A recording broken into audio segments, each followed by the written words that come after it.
So this one, it's the question came to us. It was on the subject of policing, but it also has another question embedded in it about sort of your style of taking comments from constituents. So how do you go about listening to and weighing conflicting calls from constituents who want less conventional police presence and those who want more?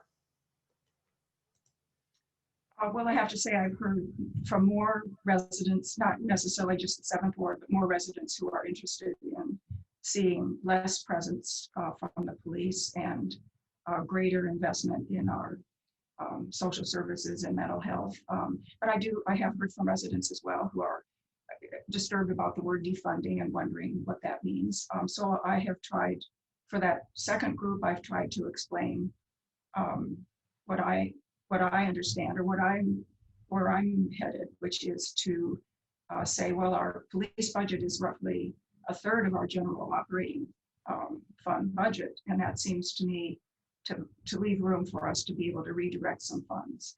And we certainly have big mental health needs in the community and homelessness issues, and so I really would like to see us move more funds towards those programs. But then on the other hand, what I tried to tell residents who are interested in seeing us do that more quickly is that I do think it is going to be a gradual process. For my part, I'm working on an alternative 911 response program that would send mental health professionals and public health professionals in the place of a uniformed police officer to respond to certain kinds of 911 calls for service. And so I think that will help.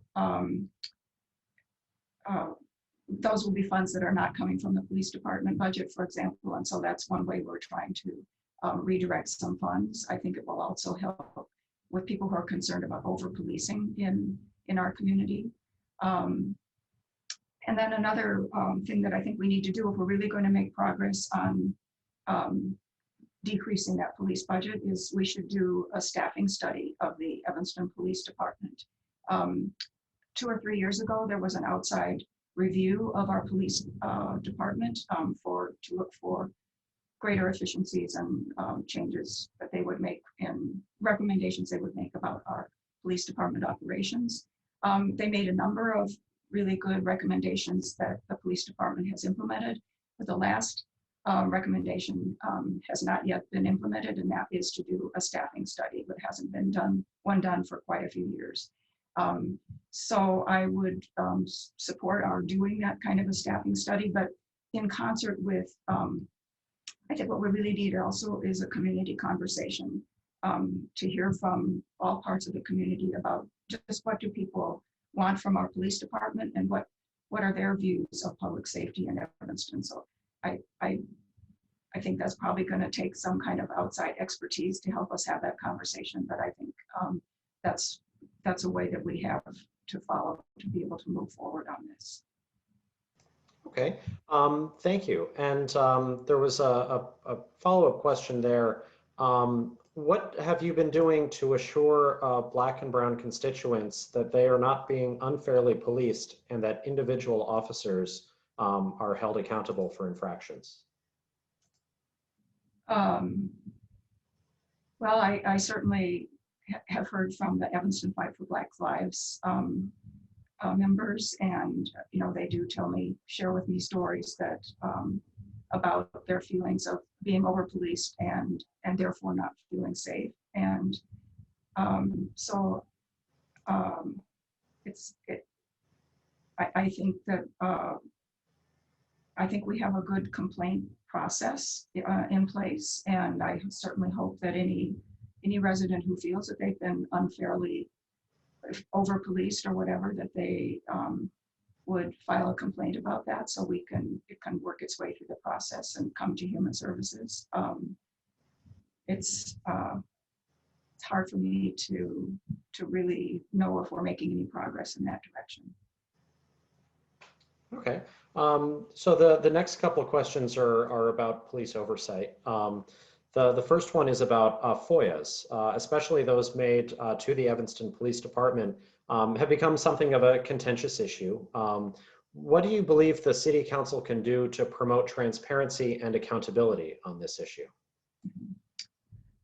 Well, for the FOIA issue, I think there we're dealing with state FOIA laws that say what you can and can't post online. So I think those kind of FOIA requests are appropriate for the police department to handle.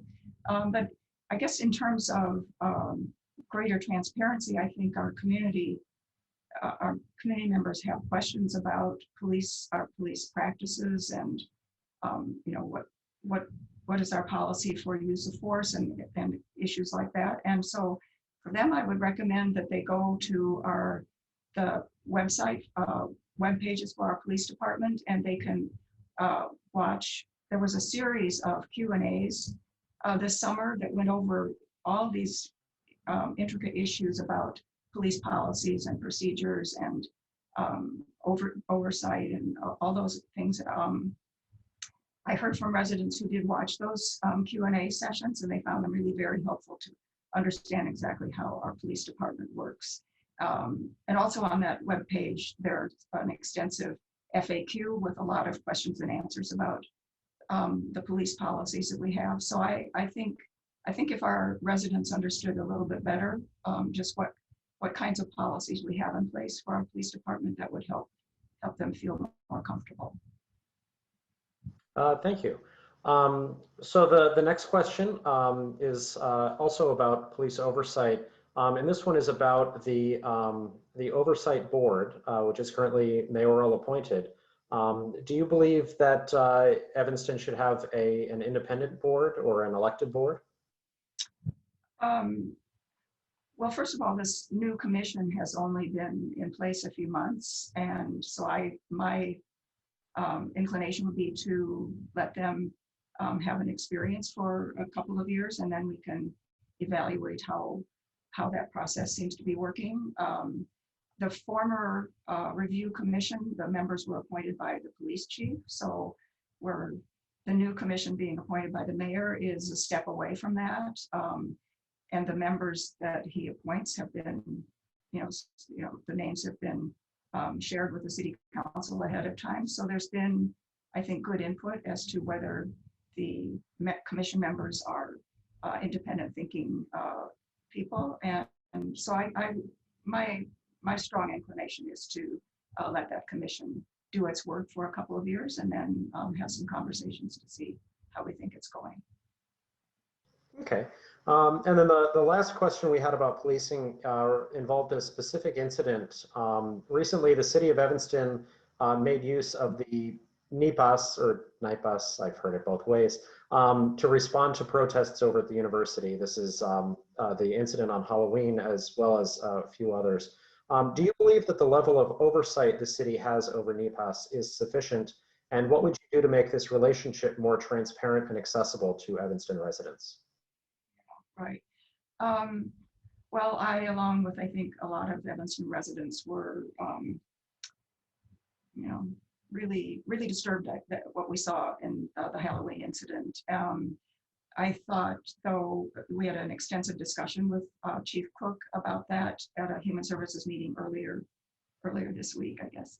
And I thought he did a good job of explaining just why he feels that this NIPAS group is important to belong to and to bring into the community for certain kinds of incidents. I have to say, though, and then after that meeting, someone shared with me a photo of a NIPAS officer, and you could see very clearly that his identification number was taped over, and I didn't see a body camera either. So I think Chief Cook said that he was the officer in charge of this outside force, but I think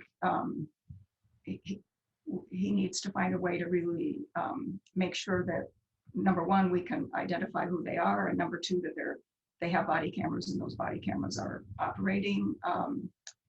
And the fact that the number, their identification number is taped over means we don't know what community they're, I think that's how we would find out what community they're from in order to do some kind of a FOIA request if we wanted to do one. But my understanding, since it's not technically a governmental agency, it's not technically a group that we can submit FOIAs to. It's a very difficult situation. So I think we need to have continued conversations with Chief Cook about the group and find out, you know, just how is he going to make sure that he, as the chief, as the operations in charge person, if they come to town, that they do follow our policies and that they behave the way we expect our Evanston police to behave.